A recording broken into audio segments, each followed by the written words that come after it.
De la filmer ce soir. Bonjour et bienvenue à bord de ce podcast spécial Espagne pour parler d'un Suisse, d'un Jurassien qui vient de travailler de temps en temps au soleil en la personne de Yannick Gardin. Salut Yannick. Salut Thierry. Arrête de jouer avec ton iPhone, allez, je l'arrête vite. T'as pas le droit. Je mets de côté. Bon alors, en quelques mots, si tu avais à te présenter, parce que t'es quand même un espèce d'extraterrestre. Hein. Ouais, disons que je fais partie de la moyenne, on va dire ça comme ça. Alors, on peut peut-être commencer par un truc assez surprenant, c'est ton âge. 27 ans. 27 ans et déjà serial entrepreneur. C'est comme ça, oui. Ouais. Depuis 7 ans.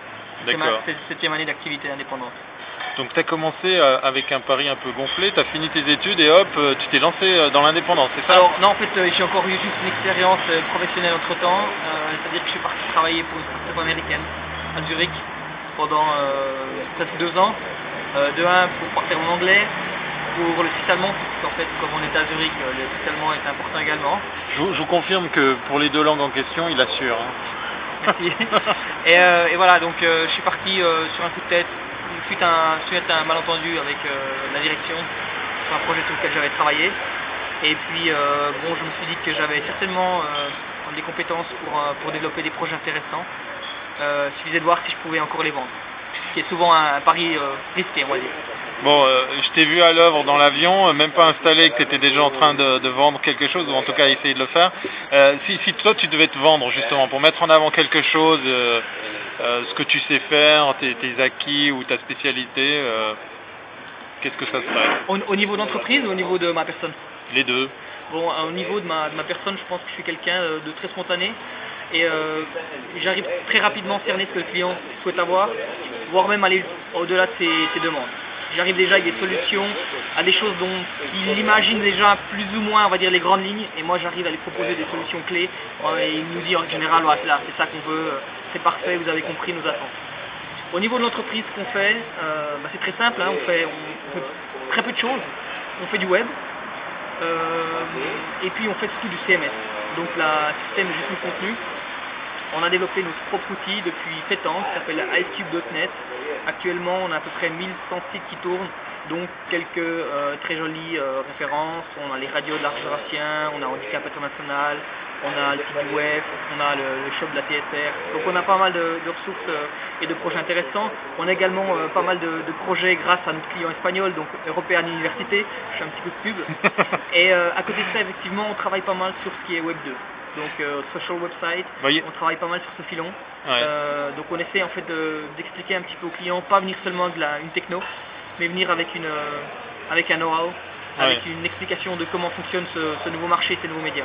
Bon, il y a une question qui nous turlupine tous, comment on fait depuis le Jura pour décrocher des mandats pareils? Parce que t'es presque middle of nowhere, ouais, un peu le trou du cul du monde, le Far West. En guillemets, c'est complètement middle of nowhere, ouais. C'est clair. Et bon, je pense que notre communication elle est très simple. Depuis le début, c'est du bouche à oreille. C'est-à-dire que on est bon parce qu'on a des clients qui pensent que on fait du bon travail et donc ils parlent de nous à d'autres personnes. Voilà. Et c'est pour ça qu'on grandit et c'est pour ça qu'on s'agrandit. Et c'est vrai que le Jura au niveau de notre clientèle c'est vraiment minime comme pourcentage de clients. Donc on a de plus en plus de clients évidemment sur Canton de Genève et toute la partie lémanique. Mais on en a également beaucoup en Suisse alémanique, environ 30% de clientèle quand même. Et actuellement on a environ 7% de notre chiffre d'affaires à l'étranger, à l'international. On croise les doigts que le son passe bien pour cette interview totalement improvisée. Avant-dernière question, Arsionet, s'il fallait définir cette boîte, son nom, et puis les gens qui font ça, qu'est-ce que tu pourras en dire? Bon, pour le nom, en fait, c'est parti sur plusieurs idées. C'était l'art, puisqu'en fait, je fais comme du design et je pars dans l'idée que du design, que ce soit un design web ou un design papier, ça reste quelque part quelque chose d'artistique. Net, à cause d'Internet. Aussi le A, parce que pas dans les moteurs de recherche, mais dans tout ce qui est annuaire et autres, on commence par le A. Donc il y avait Arnet, bon, on arrive à Arsionet, voilà. Ça c'est pour la petite histoire. Maintenant pour dire les gens et pour expliquer pourquoi il faut travailler avec nous, en fait je pense que c'est simplement qu'on a des gens qui aiment ce qu'ils font. Et qui comprennent vraiment, je pense que c'est vraiment notre challenge de tous les jours, mais vraiment notre force, c'est on comprend ce que les clients veulent et on vient avec des solutions vers eux en adéquation avec leurs besoins. D'accord.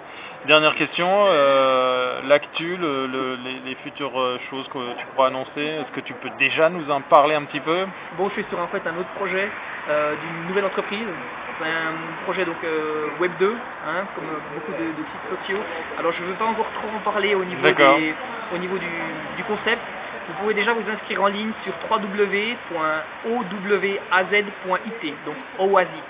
D'accord. Donc c'est How Was It en fait en anglais.